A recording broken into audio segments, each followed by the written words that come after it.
సింగరేణిలో నిన్న సంఘటన సింగరేణి వ్యాప్తంగా కూడా తెలిసిందే. మేము ఏఐటీసీగా చాలాసార్లు ఈ హాస్పిటల్లో జరిగినప్పుడే చర్చ జరుగుతుంది, బాధపడతానంటారు, అధికారులు వస్తారు, ఏదో మాట్లాడుతున్నారు తప్ప దీన్ని మేము ఖచ్చితమైన నిర్ణయం తీసుకోవాలని చెప్పి చాలాసార్లు మనం చెప్పడం జరిగింది. ఇలా సింగరేణి బంగారు సింగరేణి అంటున్నాం. ఇలా పరోక్షంగా ప్రత్యక్షంగా ఇలా తెలంగాణ రాష్ట్రాన్నే సాదే దిశగా ఇలా చేసుకుంటున్నాం. ఇలా ప్రభుత్వం ఏ ప్రభుత్వం వచ్చినా సింగరేణి డబ్బులతోని ఎంజాయ్ చేస్తున్నారు తప్ప కార్మికుల బాగోగులు చూడడానికి కేవలం సింగరేణి హాస్పిటల్లో మంచి డాక్టర్లు కానీ మెడిసిన్ కానీ లేకపోవడం ఇది శోచనీయం.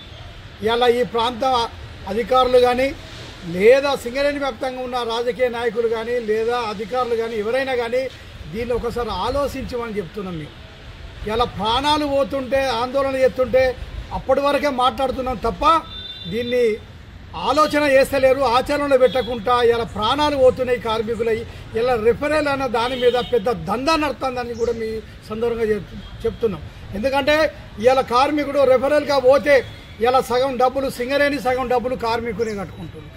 ఎందుకంటే పాలన కన్నా ఎక్కువ కాదు అని చెప్పి సగం డబ్బులు కార్మికుడు చెల్లిస్తున్నాడు, నష్టపోతుంది. ఇలా కార్మికులు కష్టపడి శ్రమటోర్చి కార్మికులకు వైద్యం లేకపోతే ఇలా మనం సిగ్గుపడవలసిన అవసరం ఉందని చెప్పి సందర్భంగా మేము సింగరేణి యాజమాన్యాన్ని కోరుతున్నాం. ఈ మొన్న ఏదైతే ఇలా హాస్పిటల్ ఉందో ఈ ప్రాంతం రామగుండం రీజన్, బెల్లంపల్లి రీజన్ కార్మికులందరూ కూడా గోవర్ఖాన్ హాస్పిటల్కి వస్తున్నారు. ఇలా కరెక్ట్గా డాక్టర్లు లేవు, కరెక్ట్గా ఇక్కడ వార్డులు లేవు. అంటే ఇలా డాక్టర్లు ఎందుకు ఉండలేరు?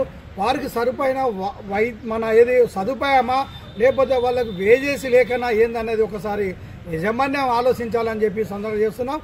ఇక ముందు ఇలాంటివి కాకుండా తక్షణమే డాక్టర్ల కొరత లేకుండా, మెడిసిన్ కొరత లేకుండా చర్యలు తీసుకోకపోతే ఆందోళన చేయవలసి వస్తుందని చెప్పి ఈరోజు సింగరేణి యజమాన్యాన్ని హెచ్చరిస్తున్నాం.